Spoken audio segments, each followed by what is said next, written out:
साथियों, आप सभी का इस प्लेटफॉर्म पर स्वागत है।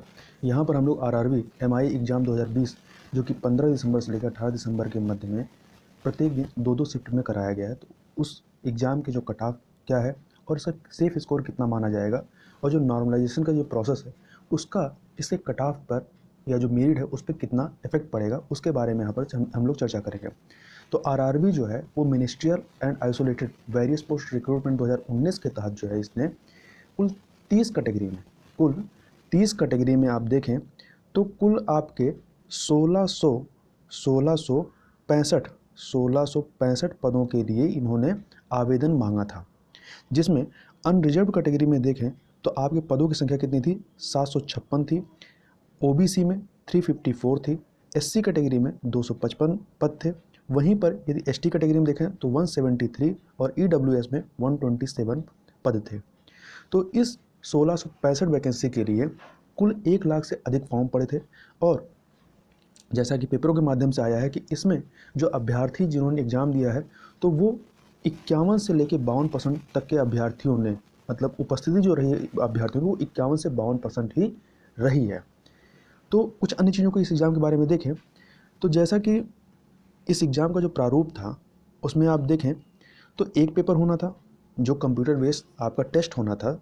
उसमें एक पेपर होना था जिसमें आपका जो जूनियर स्टेनोग्राफर हिंदी और इंग्लिश वाला जो पोस्ट था उसके अलावा उसका अलग प्रारूप था एग्ज़ाम का और बाकी का एक प्रारूप था। तो इसमें आपके 100 क्वेश्चन आने थे। टोटल नंबर ऑफ क्वेश्चन 100 थे, जिसमें से इस प्रकार से डिवाइड था किस सेक्शन में कितना आएगा और प्रत्येक क्वेश्चन के लिए 1 नंबर आपको अलॉट था, अर्थात 100 क्वेश्चन और 100 मार्क्स। और यहाँ पर जो है आपका नेगेटिव मार्किंग भी इसमें दिया गया था। 1/3 आपका यदि गलत आंसर आप करते हैं तो 1/3 आपका नेगेटिव मार्किंग भी होगा। वहीं पे जो स्टेनोग्राफर वाला पद था उसके लिए यदि देखें तो परीक्षा का जो प्रारूप था उसमें क्या था कि 100 क्वेश्चन ही थे परंतु 200 अंकों के।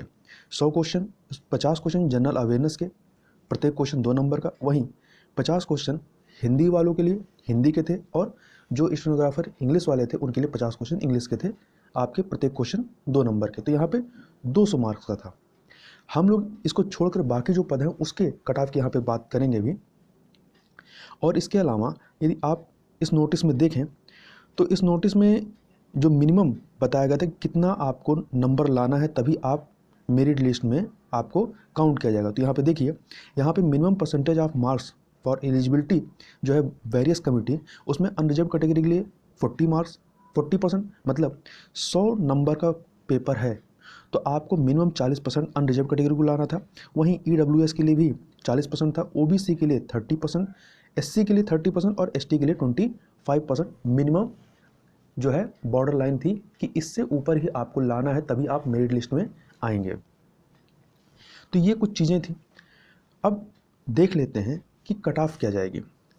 तो कट ऑफ की बात करने से पहले देखें कि नॉर्मलाइजेशन जो होना है उसका कितना असर होगा। तो चूँकि कुछ आपके शिफ्ट में पेपर आसान होते हैं, कुछ शिफ्ट में पेपर कठिन होते हैं। तो जिस शिफ्ट में पेपर कठिन होता है उनको नॉर्मलाइजेशन का फ़ायदा मिलता है और जहाँ जिस शिफ्ट में आसान होता है उनको नॉर्मलाइजेशन का नुकसान होता है। तो यदि आप पिछले जो इसके रेलवे के एग्ज़ाम हुए हैं, जैसे कि आप जो लास्ट टाइम आपको ग्रुप डी, एएलपी और रेलवे जूनियर इंजीनियर का एग्ज़ाम हुआ था, वहाँ पे आपने देखा होगा कि जो ये नॉर्मलाइजेशन की प्रोसेस थी उससे लोगों के 25 से 30 नंबर का वेरिएशन हुआ था। किसी के 25 से 30 नंबर बढ़ गए थे और किसी के 25 से 30 नंबर घट गए थे। तो इसमें आप एकदम एग्जैक्ट जो है कट ऑफ नहीं बता सकते कि एग्जैक्ट कट ऑफ कितनी जाएगी, क्योंकि इसमें नंबर काफ़ी पिछली बार वेरी किए थे, तो इसी प्रकार से इस बार भी वेरी करेंगे।